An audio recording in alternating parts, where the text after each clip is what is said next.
สวัสดีแฟนเพลงพี่น้องเฮาติดตามการหาปลามื้อนี้ขน้อยจันประยุลูกแม่ของพร้อมด้วยทีมงานจันเป็ด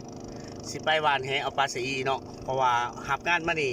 6-7 มื้อบ่ได้มีเวลาพักผ่อนมื้อเช้านี่ก็แต่งเพลงมื้อนี้ขอเบาสมองด้วยกันไปหวานแหเอาปลาสีเด้อพี่น้องเด้อติดตามตอนต่อไป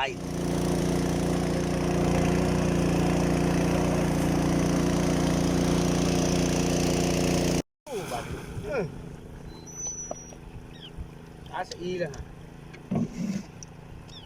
ถ้ามันขอแล้วก็ดู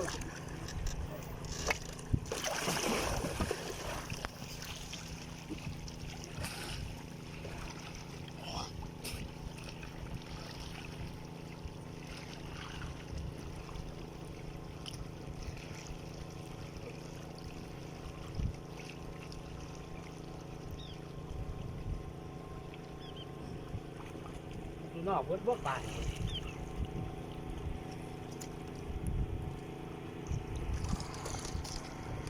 ดีจำมันอึ๊บขึ้นมามีเปล่าหรือว่ามึงมักเอาคุ้มกลางเอาอยู่แล้วเอาอึ๊บนี่ว่าปลาพอนหน่อยนะพอนหน่อยเดี๋ยว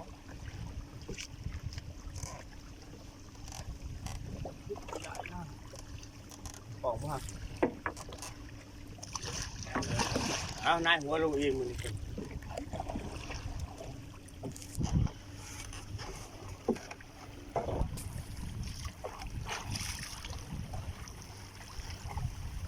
หัวลงเอง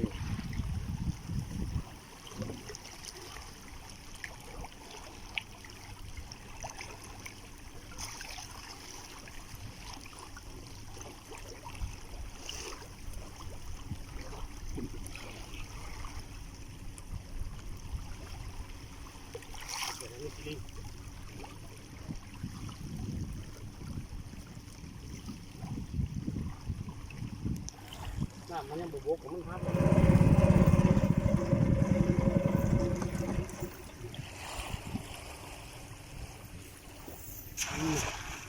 นอนออกล่าแล้วแฮมปัตติออกล่า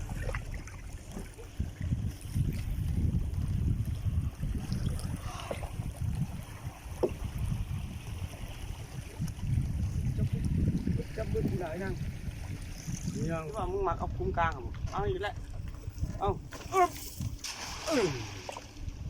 นี่ว่าปลาพอนหน่อยนะพอนหน่อยเดี๋ยว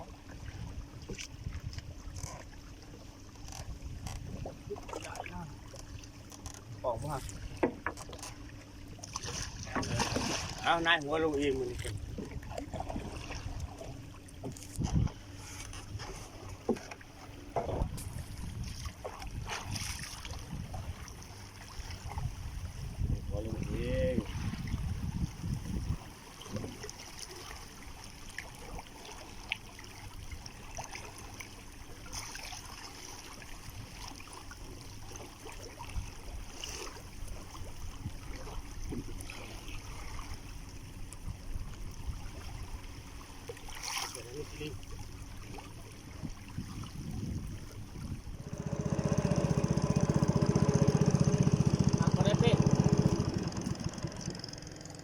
ลูกขึ้นไปเครื่องรถเอ้า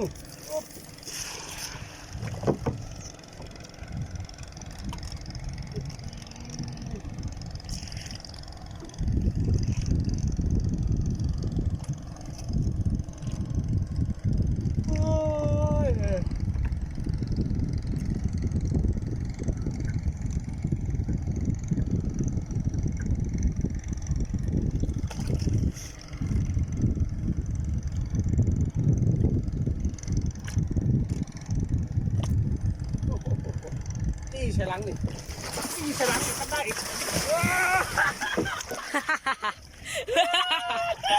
บอกเราจะตกเกลือโอ้โหยอดเลยพี่น้อง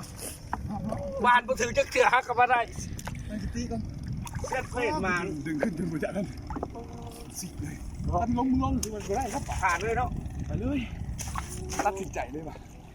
มันตามยุบาทอยู่ยุ่งเนาะยังโตขึ้น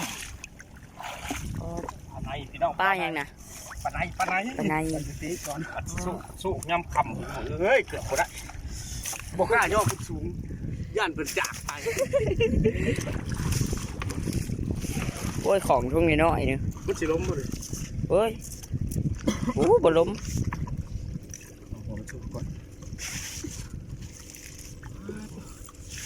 เฉพาะจังแฮยังกับบ่ถึงเนาะไปที่สุพรรณเพิ่นจงให้เฮาแล้วแรงเด้อมาบัดนี้หาปลาใช้เวลาอยู่2 ชั่วโมงกว่าเนาะพอดีถึงปลาในผูกไว้พี่น้องมื้อนี้ก็ถือว่าผ่านเป็ดกับผ่านบุญอยู่เนาะมื้อนี้ได้แล้วแรงขอบใจ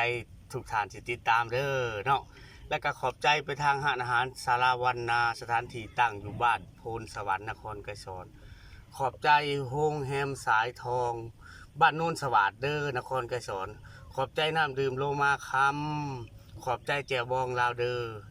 และทุกท่านที่ติดตามขอให้ทานอยู่ดีมีแหงร่ำรวย